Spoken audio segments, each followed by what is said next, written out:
किसी भी जनादेश को, किसी भी चुनाव के नतीजे को समझने के लिए जमीन की आवाज सुनना सबसे जरूरी होता है।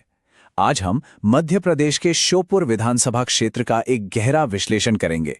हम आंकड़ों और जमीनी हकीकतों के जरिए ये समझने की कोशिश करेंगे कि वहां के लोग असल में चाहते क्या हैं और एक असरदार शासन का ब्लूप्रिंट कैसा दिख सकता है।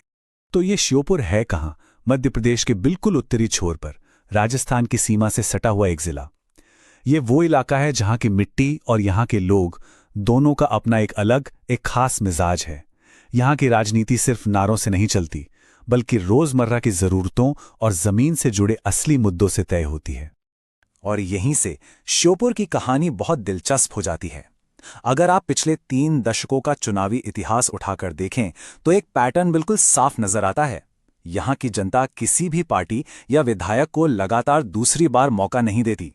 तो सवाल ये उठता है कि श्योपुर के लोग हर बार बदलाव ही क्यों चुनते हैं? इस सत्ता विरोधी लहर के पीछे की असली वजह क्या है? तो इस पूरी पहेली को सुलझाने के लिए हम अपने विश्लेषण को 6 हिस्सों में देखेंगे। पहले श्योपुर की धड़कन समझेंगे, फिर देखेंगे कि ये सीट कैसे बदलती रहती है, लोगों की अनकही शिकायतें क्या हैं, जनादेश बनता कैसे है, शासन का सही ब्लूप्रिंट क्या हो, और आखिर में राजनीति से आगे बढ़कर नेतृत्व कैसा होना चाहिए। तो चलिए सबसे पहले श्योपुर की धड़कन को महसूस करते हैं, यहाँ की मिट्टी और यहाँ के लोगों को समझते हैं। 2023 के हिसाब से यहां करीब 2,60,000 वोटर हैं। आप देखिए, ये क्षेत्र लगभग 73% ग्रामीण है, यानी अर्थव्यवस्था पूरी तरह से खेती पर ही टिकी हुई है। यहाँ की मुख्य फसलें हैं सरसों, गेहूं और धान। और अगर हम सामाजिक ताने बाने की बात करें तो यहाँ की आबादी का लगभग 1/4 हिस्सा सहरिया आदिवासी समुदाय का है, जो एक बेहद पिछड़ा जनजातीय समूह माना जाता है। इसके अलावा करीब 50,000 मीणा और 30,000 मुस्लिम वोटर भी नतीजों पर सीधा असर डालते हैं। अब हम श्योपुर के चुनावी मिजाज को आंकड़ों की नजर से देखते हैं, क्योंकि ये डेटा हमें बहुत कुछ बताता है कि यहाँ के वोटर कितने सजग हैं और उनका फैसला कितना अप्रत्याशित हो सकता है। ये आंकड़ा देखिए, लगभग 82%। 2023 के चुनाव में इतना मतदान हुआ, जो पिछले चुनावों से भी ज्यादा था। ये क्या दिखाता है? ये दिखाता है कि श्योपुर के लोग अपने लोकतांत्रिक अधिकार को लेकर बहुत गंभीर हैं। और हां, बढ़ता हुआ मतदान अक्सर बदलाव का एक बड़ा संकेत होता है। 2023 के नतीजों पर नजर डालें तो कांग्रेस को लगभग 46% वोट मिले और बीजेपी को करीब 40%। लेकिन यहां एक और दिलचस्प बात है, बीएसपी को मिले लगभग 11% वोट। यह दिखाता है कि एक तीसरा मोर्चा भी यहां अपनी अच्छी खासी मौजूदगी रखता है और वो हार जीत के समीकरण को पूरी तरह से बदल सकता है। अब जरा इस टेबल पर गौर कीजिए। ये पिछले 7 चुनावों की पूरी कहानी है और इसमें पैटर्न बिल्कुल साफ है। 1993 में बीजेपी तो 98 में निर्दलीय, 2003 में फिर बीजेपी तो 2008 में कांग्रेस, 2013 में बीजेपी वापस आई तो 2018 और 2023 में कांग्रेस जीत गई। मतलब साफ है, श्योपुर में कोई भी अपनी जीत दोहरा नहीं पाता। यहां निरंतर बदलाव ही इकलौता नियम है।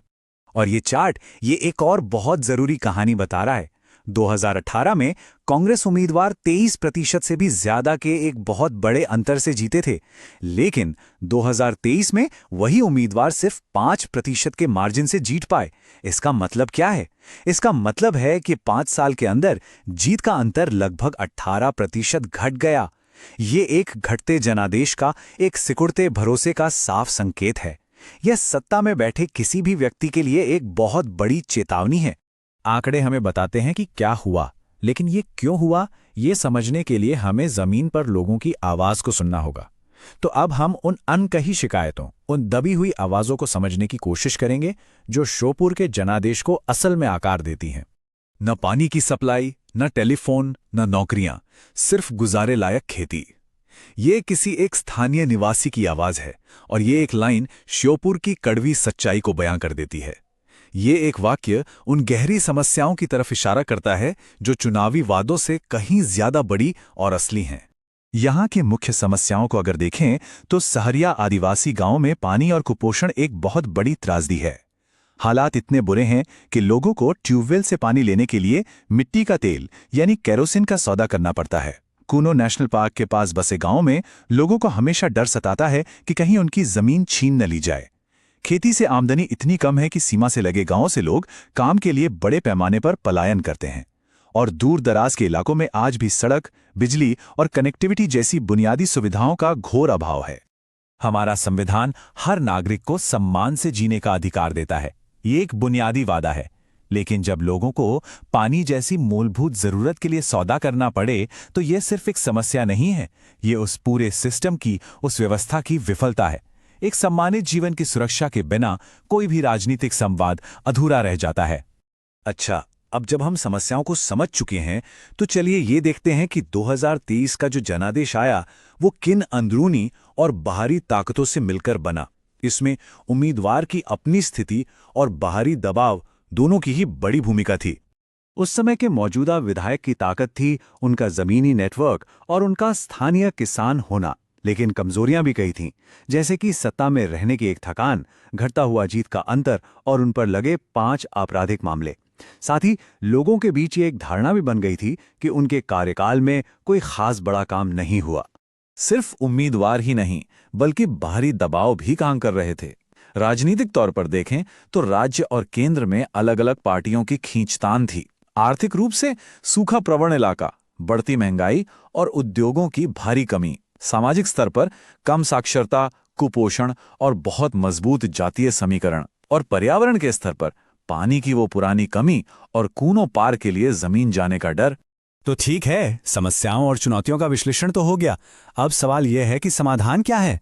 इन्हीं जानकारियों के आधार पर शासन की एक ऐसी रूपरेखा तैयार की जा सकती है जो शायद श्योपुर के लोगों का भरोसा जीत सके। इसके लिए एक चतुर्मुख यानी कि 4 आयामी रणनीति का प्रस्ताव है। इसमें 4 मुख्य स्तंभों पर ध्यान देना होगा। पहला, चुनावी रणनीति। दूसरा, संगठन की मजबूती। तीसरा, जनता से संवाद का सही तरीका यानी नैरेटिव। और चौथा, संसाधनों का सही इस्तेमाल।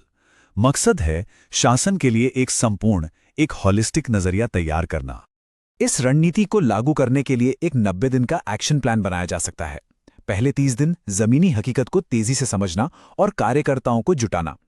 अगले 30 दिन घर घर जाकर संपर्क बढ़ाना और लोगों का भरोसा जीतना। फिर उसके बाद के दिनों में बड़ी रैलियों और सभाओं के जरिए एक सकारात्मक माहौल बनाना। और आखिरी हफ्ते में पूरी ताकत लगाकर यह सुनिश्चित करना कि हर एक वोटर मतदान केंद्र तक जरूर पहुंचे। देखिए, चुनावी रणनीति अपनी जगह है, लेकिन श्योपुर को सिर्फ चुनाव जीतने वाले नेता की जरूरत नहीं है। उसे एक दूरदर्शी नेतृत्व चाहिए। तो अब हम बात करेंगे कि राजनीति से परे एक स्थायी और जन केंद्रित नेतृत्व के सिद्धांत क्या होने चाहिए। आज के इस डिजिटल युग में लोगों तक पहुंचते समय उनकी निजता यानी प्राइवेसी का सम्मान करना बेहद जरूरी है। भारत का कानून भी यही कहता है कि किसी की निजी जानकारी का इस्तेमाल करने से पहले उसकी सहमति, उसकी इजाजत जरूरी है। और ये सिर्फ एक कानूनी जरूरत नहीं है, ये एक नेता और जनता के बीच विश्वास बनाने की बुनियाद है। तो आखिर में सबसे बड़ा सवाल यही है, शासन के स्पष्ट खाके के साथ क्या कोई नेता आखिरकार श्योपुर में इस निरंतर बदलाव के चक्रों को तोड़ सकता है? क्या वो यहाँ के लोगों का स्थायी विश्वास हासिल कर सकता है? इसका जवाब तो भविष्य ही देगा, लेकिन इतना तय है कि रास्ता डेटा और जमीनी हकीकत से होकर ही जाता है। यदि आप एक जन केंद्रित नेता बनना चाहते हैं और अपने निर्वाचन क्षेत्र का उत्थान करना चाहते हैं, तो blueprintstrategies.ai से mgr@blueprintstrategies.ai पर संपर्क करें या 08042041602 पर कॉल करें। राजनीति से परे एक उद्देश्य।